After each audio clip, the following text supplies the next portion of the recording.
बहुत अच्छी ज़िंदगी गुजर रही थी, बहुत अच्छा मेरा काम चल रहा था। अभी तो बहुत मुश्किल है, बिजली का बिल भी नहीं पूरा होता है। मेरी बीवी लोगों के घरों में काम करती है। एक अल्लाह किसी का मथाज ना करे, एक खुदा किसी को बेऔलाद ना करे।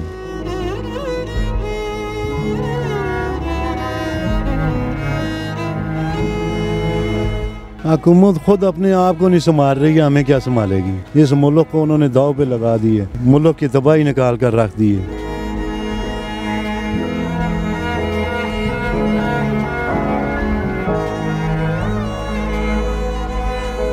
अस्सलाम वालेकुम, मैं हूं तबस्सुम रियाज रांझा। आज जो कहानी मैं लेके आया हूं, यकीन करें इतना ज़्यादा दुख और इतना ज़्यादा तकलीफ़ है कि मेरे साथ ये जो शख्स मौजूद है, इसका नाम है मोहम्मद नज़ीर। और मोहम्मद नज़ीर को सर का जो दिमाग का एक अटैक हुआ, जिस वजह से इनकी बीनाई चली गई और ये पिछले तकरीबन 7 सालों से देख नहीं पा रहे। इनकी छोटी छोटी बच्चियाँ हैं और ये यहाँ पे इस मार्केट के अंदर जाते हैं और कोई इन्हें 10 रुपये पकड़ा देता है, कोई 20 रुपये पकड़ा देता है, तो बहुत ही मुश्किल से अपनी ज़िंदगी गुजारें। इनसे बात करते हैं, इनकी कहानी इन्हीं की ज़ुबानी सुनते। अस्सलाम वालेकुम। वालेकुम सलाम जी।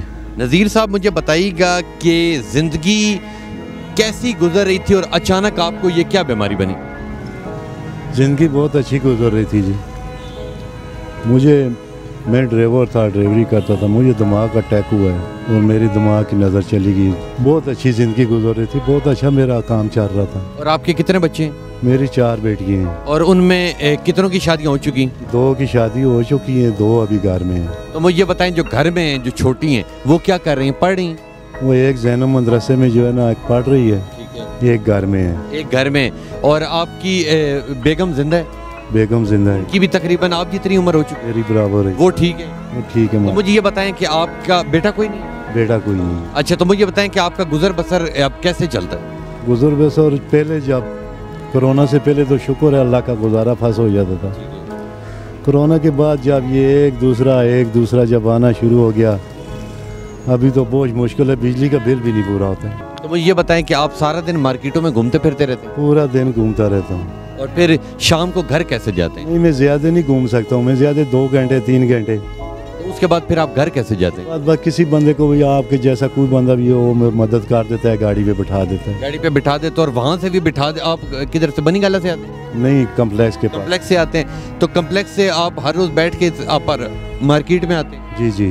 तो मुझे ये बताएं कि ज़िंदगी के अंदर जब ये तकलीफ़ आ गई, ठीक है, आपकी बीनाई चली गई, तो एक आपने पुराना इतना वक्त देखा था, एक रोशनी देखी थी, एक सिस्टम देखा था। जब बीनाई चली जाती है, ठीक है, तो वो उस कैफियत का बताएं ना कि वो फिर ज़िंदगी कितनी मुश्किल हो। वो तो बहुत पीछे जब वो नज़र होती है, जब आप खुद अपनी आंखें बंद कर चलें तो आपको पता चलेगा। ये तो यहाँ तो बस लोग कुछ क्या कहते हैं, ये बहुत मुश्किल काम है। तो मुझे ये बताएं कि आपके जो घर के अंदर बिजली का बिल आता है या बाकी जितने अखराजात हैं, वो आपके ये मांगने से पूरे हो जाते हैं? नहीं होते हैं। मेरी बीवी लोगों के घरों में काम करती है, तब गुजारा चल रहा है। तो जब आपकी ज़िंदगी के ऊपर ये मुश्किल की घड़ी आई, तो जो अपने रिश्तेदार होते हैं, भाई होते हैं, वो इंसान के काम आते हैं, तो आपके कोई काम आया? इस महंगाई में कौन किसी के काम आएगा? हर बंदा अपनी अपनी मसरूफ़त में, अपने जहद में लगा हुआ है, कोई किसी के काम नहीं आता। और अब इस उम्र में आके जब अल्लाह ने, ये तो अल्लाह की तरफ से होता है इस तरह की कोई बीमारी बन जाना, अब एहसास और ज़्यादा हुआ कि काश मेरा बेटा होता। औलाद का तो एहसास होता है ना जी। 2 चीज़ें, एक अल्लाह किसी का मथाज ना करे, एक खुदा किसी को बेऔलाद ना करे। ये चीज़ जो है, औलाद का बहुत बड़ा ना होना, बहुत बड़ी औलाद, बड़ी नेमत है अल्लाह की। जिनके पास नहीं है वो कहते हैं औलाद, और जिनके पास औलाद होती है उन्हें उसकी अहमियत ही नहीं होती। बस नाशुक्रे हैं, अल्लाह का शुक्र अदा नहीं करते हैं। औलाद को देखो और अल्लाह का शुक्र अदा करो। लें जी, आपने मोहम्मद नज़ीर की बात सुनी, कितनी दुख भरी कहानी है कि ये बीमारी एक किस्मत नसीब की चीज़ होती है। इनका बेटा नहीं था, इनकी 4 बेटियां थी, 2 की शादी होगी, एक छोटी है और एक अभी मदरसे में पढ़ती है। और ये यहाँ पे सारा दिन 2 से 3 घंटे यहाँ पे गुजारते हैं। कोई 10 पकड़ा देता है, कोई 20 पकड़ा देता है, बहुत ही मुश्किल से ज़िंदगी गुजारें। हुकूमत पाकिस्तान से क्या अपील करें? हुकूमत खुद अपने आप को नहीं संभाल रही है, हमें क्या संभालेगी।